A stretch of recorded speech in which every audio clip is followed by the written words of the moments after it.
దేవుడు పరిశుద్ధ నామానికి వందనాలు. లైవ్ చూస్తున్న మీ అందరికీ నైక్ వందనాలు చెల్లిస్తున్నాం. మీ అందరికీ పునరుత్థాన శుభములు తెలియజేస్తున్నాం.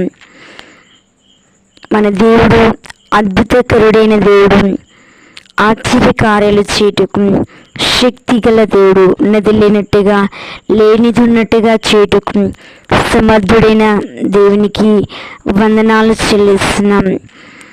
పరిశుద్ధ గ్రంథంలో చదువుకుందాం. లూకా సువార్త 16:24.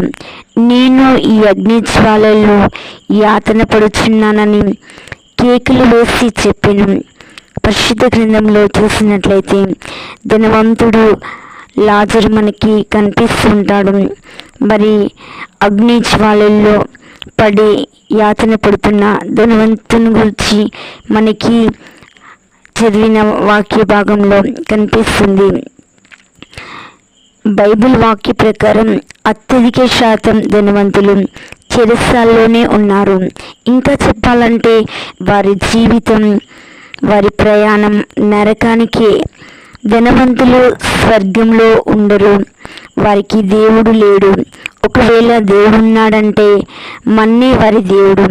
మట్టిలో నుండి వచ్చిన డబ్బు, వెండి, బంగారము ఈ లోకంలో వారికి ఒక ధనంగా ఉంటుంది. నిజంగా వారికి దేవుడు కావాలంటే ధనమును విడిచిపెట్టాలి. ఎందుకంటే ధన సంపాదన విషయంలో అబద్ధంలాడుట, మోసం చేయట నిత్యంగా జరుగుతుంది. జక్కే విషయంలో చూసినట్లయితే తను అబద్ధం ద్వారా ఎన్నో కోట్లు సంపాదించినట్టు మనకి కనిపిస్తుంది. అదేవిధంగా ధనవంతుడు కూడా మనకి కనబడుతుంటాడు. ఒక యవనస్తుడు నీ నిత్య రాజ్యంలో చేరాలంటే ఏం చేయాలంటే నీ ధనమును వదులుకున్నప్పుడు తన ధనమును వదులుకోలేక మరి వేరొక మార్గానికి తను వెళ్ళినట్లు మనకి పరిశుద్ధ గ్రంథంలో కనిపిస్తుంది. అయితే ధనవంతులు ఎట్టి పరిస్థితుల్లోనూ అట్టి త్యాగాలు చేయలేరు. అవన్నీ త్యజించుట వారి వల్ల కాదు.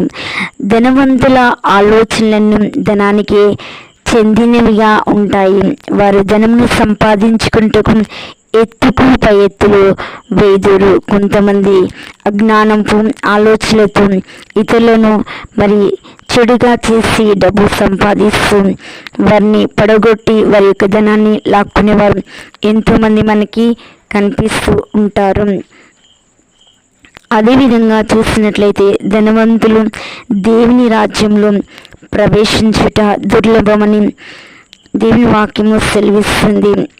ఇలాంటి వారు అగ్ని ఆరదు, పురుగు చావదని, అలాంటి రాజ్యంలో నరకంలో పడివేయబడతారని దేవుని వాక్యం సెలవిస్తుంది. మత్తయి సువార్త 19:23. యేసు ధనవంతుడు పరలోక రాజ్యంలో ప్రవేశించటం దుర్లభమని మీతో నిశ్చయంగా చెప్పుచున్నానని సెలవిస్తుంది. ఇక్కడ ధనవంతుడు పరలోక రాజ్యానికి అర్హుడు కాదని దేవుని వాక్యము సెలవిస్తుంది. ఈ లోకంలో ధనమును ఏమి సంపాదిస్తుమా, ఏమి తిందుమా అని ఎంతోమంది ఆరాటపడుతూ ఉంటారు. మరి పరిశుద్ధ గ్రంథంలో మనకి కనబడుతుంది ధనవంతులు పరలోక రాజ్యంలో ప్రవేశించుట దుర్లభమని. దేవుని సన్నిధిని వదులుకుంటారు. ధనమోహం వల్ల వ్యాపారాల్లో, ఉద్యోగాల్లో మునిగి తేలుతూ ఉంటారు. దరిద్రంగా ఉన్న కాలంలో ఉన్నత భక్తి, ఆ భక్తిలోనున్న తృప్తి వీరికి ధనం పెరుగుతూ ఉన్నప్పుడు ఉండదు. తీరని దాహం వలె ధనమును సంపాదించినను ఆలోచనలే వడగాల్పుల వలె వస్తాయి. కనుక ప్రభువుని నమ్మి బాప్టిజం తీసుకున్న విశ్వాసులు కూడా ఎంతోమంది నరకానికి పోతారు. అయితే మెలకువ గలవారు ధనం విషయంలో తమ హృదయంలో నిగ్రహించుకుంటారు. ధనము వల్ల తమ హృదయంలో కుళ్ళిపోకుండా కాపాడుకుంటారు. వారు మరణం వరకు దేవుని మందిర సహవాసంలోనూ పరిశుద్ధ బోధకుల సహవాసంలోనూ ఉంటారు.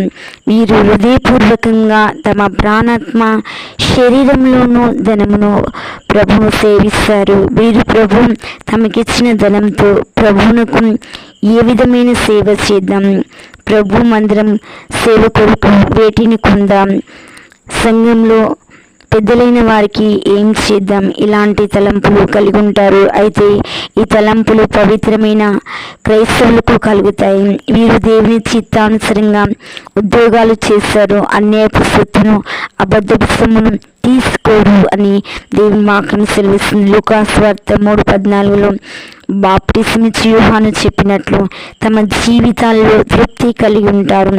దేవుడు ఇట్టి వారికి ఆరోగ్యంను శాంతి సమాధానం ఇస్తాడని, వీరికి పరలోకం నిశ్చయం.